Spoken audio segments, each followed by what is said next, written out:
দর্শক, আজকের একটি ঘটনা, সকাল থেকে একটি ঘটনা বেশ আলোচনার জন্ম দিয়েছে, চাঞ্চল্যের সৃষ্টি করেছে এবং সেটা নিয়ে নানা রকমের আলোচনা হচ্ছে, পক্ষে বিপক্ষে নানা রকমের কথা হচ্ছে। কেউ এটাকে পজিটিভলি বর্ণনা করার চেষ্টা করছেন, কেউ নেগেটিভলি বর্ণনা করার চেষ্টা করছেন, কেউ সঠিক তথ্য অনুসন্ধানের চেষ্টা করছেন, কিন্তু বেশিরভাগ গণমাধ্যমেই এক ধরনের নিউজ আমরা দেখছি।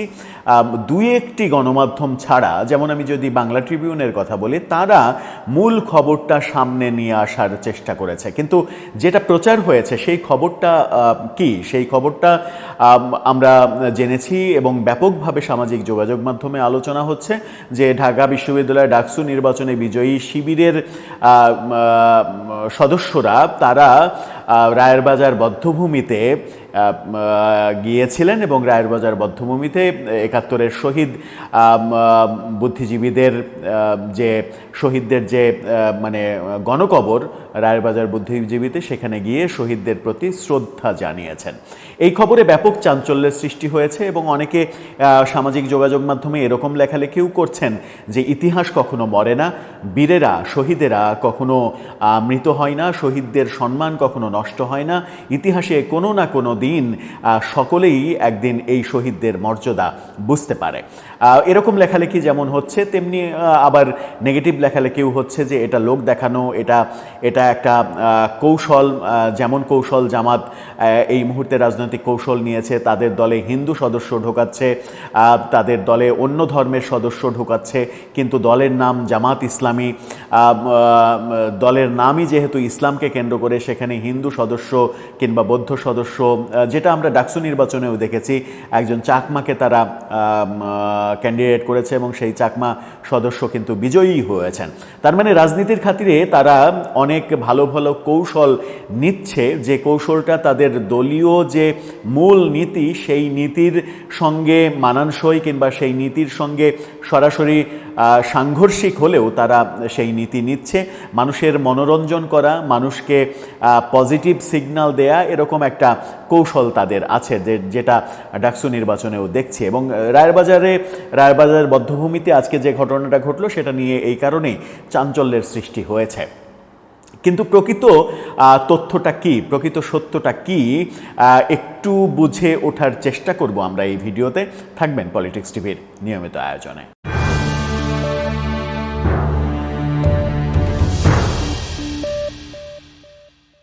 দর্শক, বলছিলাম ডাকসু নির্বাচনে বিজয়ী শিবির সদস্যরা আজকে রায়েরবাজার বধ্যভূমিতে গিয়েছে, যেটা নিয়ে খুবই পজিটিভ আলোচনা হচ্ছে। গণমাধ্যম যেটা বলছে, বিভিন্ন গণমাধ্যম যেটা বলছে, এটাকে কেন্দ্র করেই তারা সাধুবাদ জানাচ্ছে। বাংলা ট্রিবিউন যেভাবে নিউজ করেছে সেটা দেখে আমি একটু অবাক হয়েছি এবং বাংলা ট্রিবিউনটা পড়ে মোটামুটি প্রথমে খবরটা জেনে যেমন অবাক হয়েছিলাম, বাংলা ট্রিবিউনটা পড়ে আরও একটু অবাক হলাম যে কৌশল কত ধরনের হতে পারে রাজনীতিতে।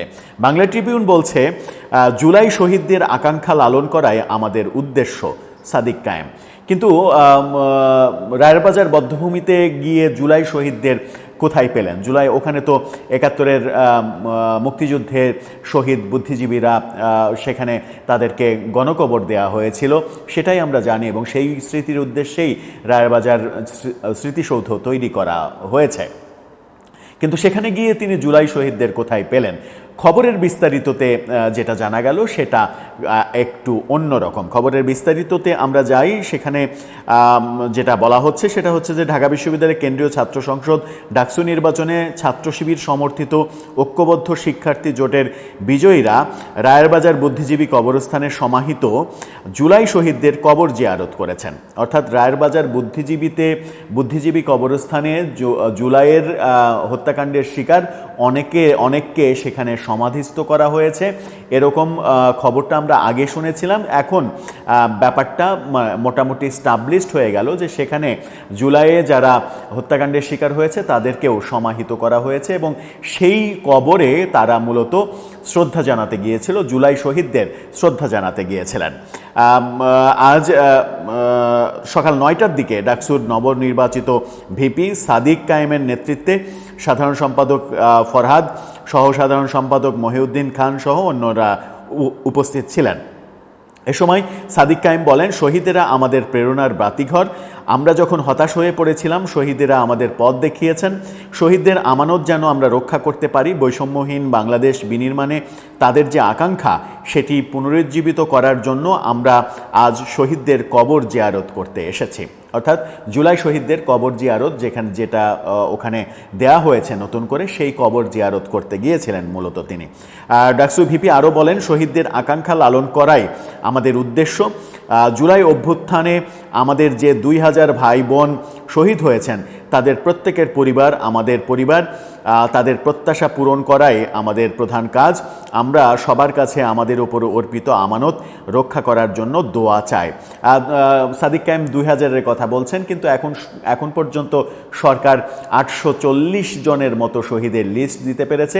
এর বাইরে কোনো লিস্ট দিতে পারেনি। 2 বার তারা সেই লিস্ট সংশোধনও করেছে, কারণ সেই লিস্টে দেখা গেছে নানা রকমের অসঙ্গতি ছিল কয়েকজনের ক্ষেত্রে, যারা জুলাই আন্দোলনে শহীদ হননি কিন্তু এই আন্দোলনে শহীদ বলে নাম ঢুকিয়েছেন আত্মীয় স্বজনরা, এরকম নামও পাওয়া গেছে। এরপরে যেটা বাংলা ট্রিবিউন শেষ বেলায় বলছে, সেটা হচ্ছে যে পরে রায়ের বাজারে সমাহিত মুক্তিযুদ্ধের শহীদদের কবরও জিয়ারত করেন ঐক্যবদ্ধ শিক্ষার্থী জোটের নেতৃবৃন্দ।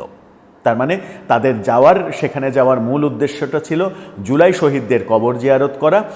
পরবর্তীতে তারা মুক্তিযুদ্ধের শহীদদের উদ্দেশ্যেও মোনাজাত পরিচালনা করেন। সেরকম দৃশ্য আমরা দেখেছি। যে ছবিটা মূলত মানে গণমাধ্যমে এই ছবিটা আপনারা দেখে নিতে পারেন, যে ছবিটা মূলত গণমাধ্যমে এসেছে, গণমাধ্যমে ব্যবহার করা হয়েছে, সেই ছবিকে কেন্দ্র করেই সকলে ব্যাপারটা বলার চেষ্টা করেছিলেন যে রায়ের বাজার বুদ্ধভূমিতে মুক্তিযুদ্ধে শহীদদের যে প্রতি শ্রদ্ধা জানানো, তাদের জন্য দোয়া করা, এটা একটা খুবই ভালো একটা ব্যাপার।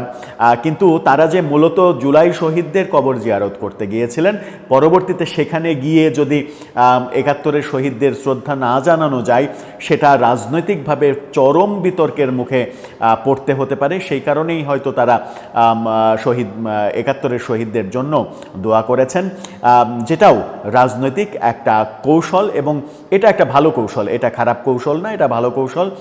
এরকম ভালো কৌশল রাজনীতিতে থাকাই উচিত। কিন্তু বাংলা ট্রিবিউন প্রকৃত সত্য ঘটনাটা তুলে নিয়ে আসলো, যে সত্য ঘটনাটা হয়তো বেশিরভাগ গণমাধ্যমেই আমরা দেখতে পাইনি। দর্শক, আপনার কি মনে হয় এই ঘটনার পরিপ্রেক্ষিতে? আপনার কি মনে হয় সারা দিনব্যাপী যে আলোচনাটা চলছে, এখনও চলতে দেখলাম আমরা যেটা চলতে দেখলাম বাংলা ট্রিবিউনের এই খবরের মাধ্যমে, এখন ব্যাপারটা কি অন্যরকম মনে হচ্ছে, কিংবা অন্যভাবে ব্যাখ্যা করার কি কোনো স্কোপ রয়েছে, নাকি এটাই স্বাভাবিক হওয়া উচিত, এটাই স্বাভাবিক ঘটনা? আপনার মতামত জানিয়ে লিখতে পারেন আমাদের কমেন্ট বক্সে।